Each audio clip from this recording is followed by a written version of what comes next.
ایھا الذین آمنوا صلوا علیہ وسلموا تسلیما۔ محبت کے ساتھ درود پاک پڑھ لیں۔ صلی اللہ علی النبی الامی وآلہ صلی اللہ علیہ وسلم۔ صلاۃ و سلام علیک یا سیدی یا رسول اللہ وعلی آلک واصحابک یا سیدی یا حبیب اللہ۔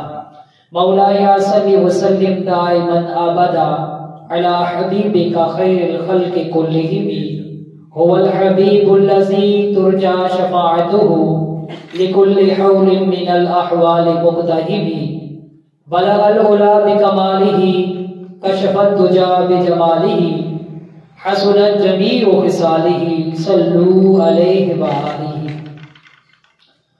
اللہ جل مجدہ کی حمد و ثنا اور حضور سرور کائنات، فخر موجودات، زینت بزم کائنات، حامی بے کساں، سید سرورہ، احمد مجتبی جناب محمد مصطفیٰ صلی اللہ علیہ وآلہ وسلم کی بارگاہ بلند و بالا میں صلاۃ و سلام کا نذرانہ عقیدت پیش کرنے کے بعد معراج شریف کے حوالے سے ہمارا درس چل رہا ہے۔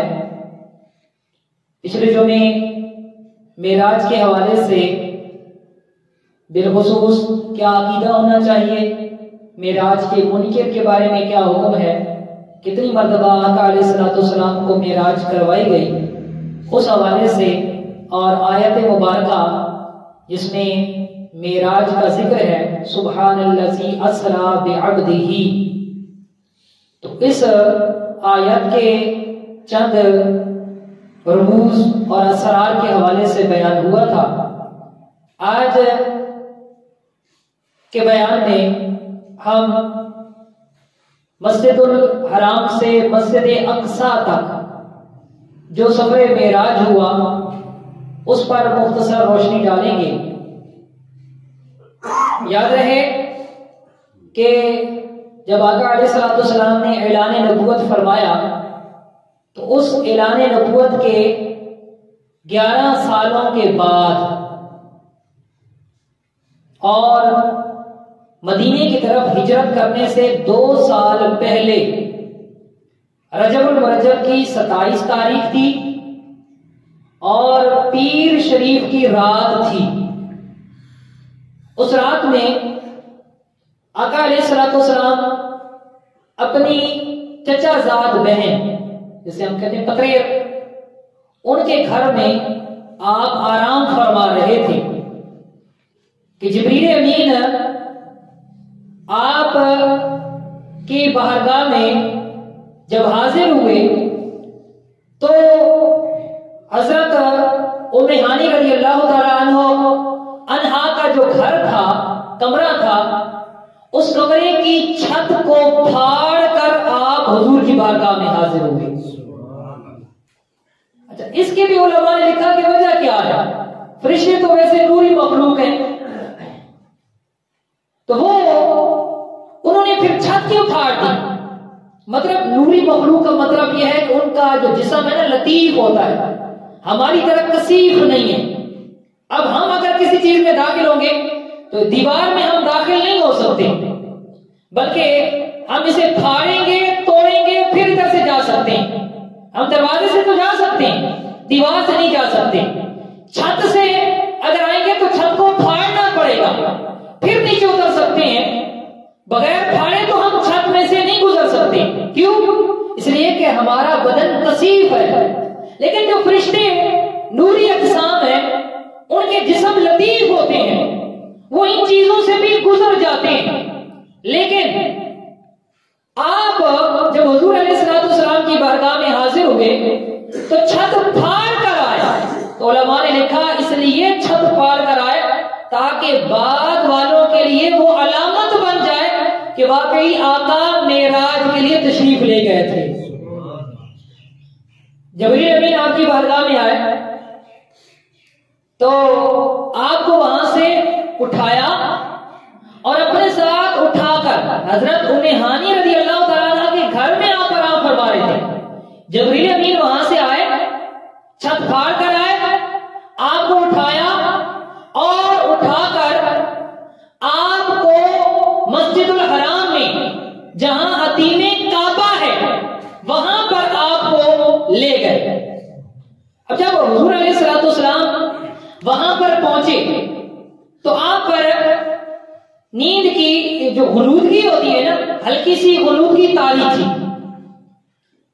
اب جبریل امین نے اسی حالت میں، ایک روایت میں یہ آتا ہے کہ حضور علیہ الصلوۃ والسلام جب آرام فرما رہے تھے، جبریل امین آپ کی بارگاہ میں آئے تو انہوں نے آواز دینا مناسب نہیں سمجھا کہ حضور کو آواز دینا یہ بے ادبی میں شمار ہوگا، تو انہوں نے آپ کو کیسے اٹھایا؟ جبریل امین نے اپنے ہونٹ جو کہ کافوری ہونٹ تھے، ان ہونٹوں کے ساتھ آقا علیہ الصلوۃ والسلام کے مبارک پاؤں کے مبارک قلموں پر بوسہ دیا،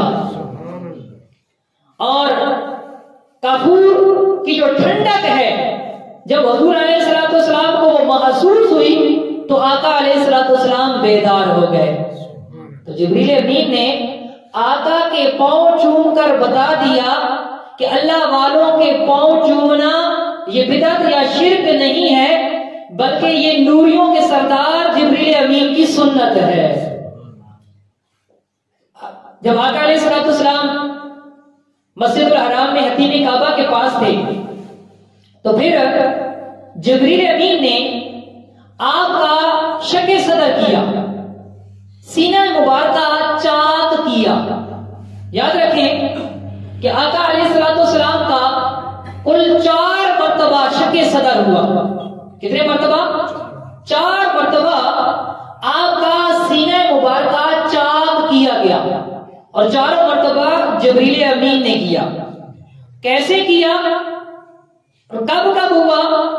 سیرت مصطفیٰ کے اندر علامہ عبد المصطفیٰ اعظمی رحمۃ اللہ تعالی علیہ نے لکھا کہ جب پہلی مرتبہ شق صدر ہوا تو وہ آپ کی عمر کے ابتدائی سال تھے، اس وقت آپ چھوٹے بچے تھے، اور حضرت سیدتنا حلیمہ سعدیہ رضی اللہ تعالی عنہا کے گھر میں تھے۔ تو وہاں جبریل امین نے آپ کا سینہ مبارکہ چاک کیا، دل کو باہر نکالا، آب زمزم سے دھویا، اور اس کے اندر علم و عرفان بھر کے اس کو اسی دل کے مقام پر رکھ دیا۔ اور مزے کی بات یہ کہ 4 مرتبہ شق صدر ہوا، 4 مرتبہ جب شق صدر ہوا خون کا ایک قطرہ بھی نہیں نکلا۔ اور پھر یہ کہ آقا علیہ الصلوۃ والسلام بے ہوش بھی نہیں ہوئے۔ اب ہم جو لوگ ہیں نا، عام لوگ، ہم اس چیز کو تو برداشت نہیں کر سکتے کہ کوئی ہمارا دل نکال رہے اور ہم بے ہوش بھی نہ ہو، ہمارا خون کا قطرہ بھی نہ نکلے۔ کیوں؟ اس لیے کہ ہم فقط بشر ہیں، آقا علیہ الصلوۃ والسلام نور بھی ہیں اور بشر بھی ہیں۔ تو آپ کا جب سینہ مبارکہ چاک کیا گیا، خون کا ایک قطرہ نہیں نکلا، یہ اس بات کی روشن دلیل ہے کہ آقا علیہ الصلوۃ والسلام کی اصل نور ہے، کیونکہ نور کا خون نہیں نکلتا۔ جہاں غزوہ احد کے اندر آپ کو ایک تیر لگا اور آپ کا چہرہ مبارکہ زخمی ہوا، خون بہا، تو وہ آپ کی بشریت کی دلیل۔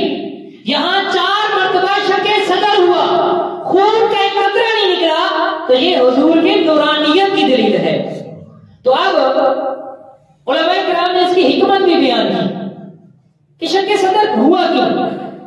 تو فرمایا پہلی مرتبہ جو شق صدر ہوا وہ اس لیے ہوا تاکہ آپ ان خیالات سے پاک ہو جائیں کہ جن خیالات کی وجہ سے چھوٹے بچے وہ کھیل کود میں مصروف ہوتے ہیں اور شرارتیں کرتے ہیں۔ تو اس لیے آپ کا بچپن کے اندر چھوٹی عمر میں شق صدر کیا گیا۔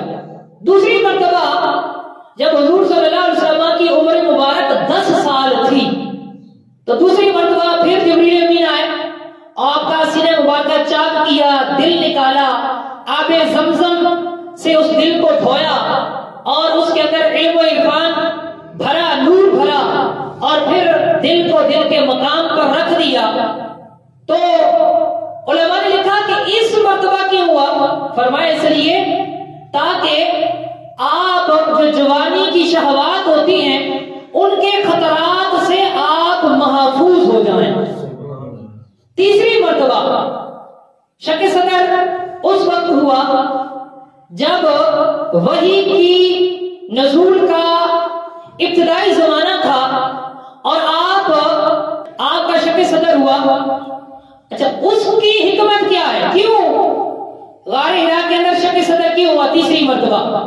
تو فرمایا کہ اللہ تبارک و تعالی نے جو اپنی وحی آپ پر نازل کرنی تھی تو اس وحی کے لیے آپ کو تیار کرنا مقصود تھا تاکہ آپ اس وحی کا بوجھ برداشت کر سکیں، تو اس لیے آپ کا شک صدر ہوا۔ اور چوتھی مرتبہ معراج کی رات جب آپ کا شک صدر ہوا تو علماء نے اس کی حکمت بیان کی۔ شک صدر کا وہی طریقہ کار تھا، جبریل امین آئے، جہاں یہ ہنسلی کی ہڈی ہے یہاں سے آپ نے حضور علیہ الصلوۃ والسلام کا سینہ مبارکہ چاک کیا، آقا علیہ الصلوۃ والسلام کا دل نکال کر ایک تشت پہ رکھا اور اس کو آب زمزم سے دھویا، اس کے اندر علم، عرفان، نور بھرا اور دل کو دل کے مقام پر رکھ دیا۔ اس کی وجہ کیا تھی؟ اس کی حکمت کیا تھی؟ علماء نے لکھا اس کی حکمت یہ تھی کہ آپ نے شب معراج اللہ تعالیٰ سے ڈائریکٹ کلام بھی کرنا تھا اور اللہ تعالیٰ کا براہ راست سر کی آنکھوں کے ساتھ دیدار بھی کرنا تھا، تو اس کے لیے آپ کو تیار کرنا مقصود تھا تاکہ آپ رب سے کلام کرنے اور رب کا دیدار کرنے کے متحمل ہو سکے، اس کو برداشت کر سکے، تو اس لیے آپ کا شک صدر کیا گیا۔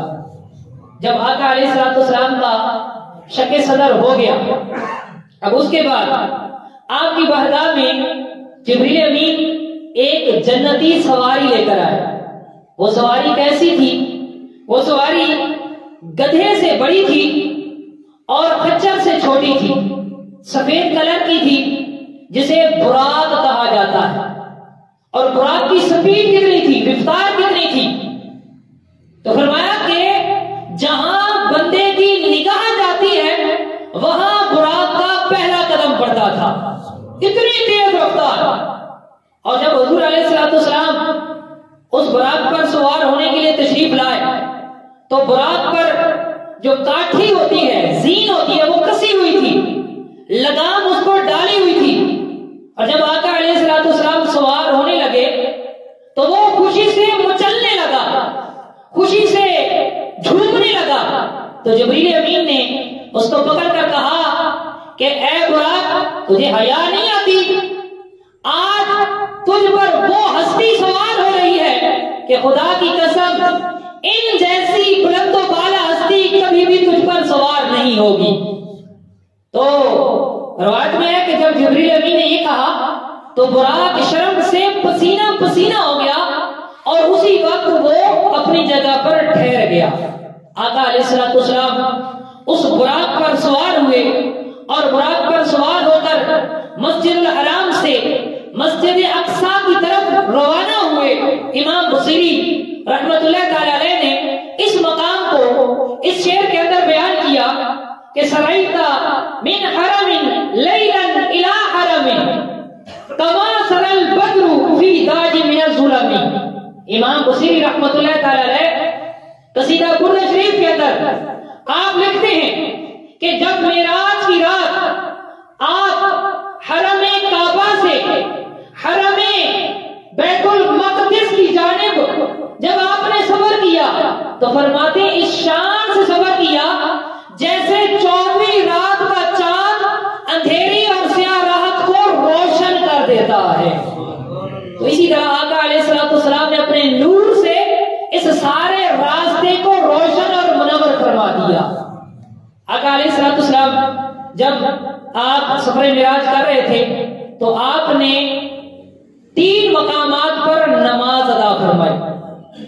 جب ایک جگہ پر آپ کا گزر ہوا تو جبریل امین نے عرض کی کہ آقا آپ یہاں پر اتریے اور آپ نوافل ادا کیجیے۔ آقا علیہ الصلوۃ والسلام نے نفل پڑھے، پھر جب وہاں سے چلنے لگے تو جبریل امین نے عرض کیا تھا کہ آپ جانتے ہیں کہ یہ کون سی جگہ ہے؟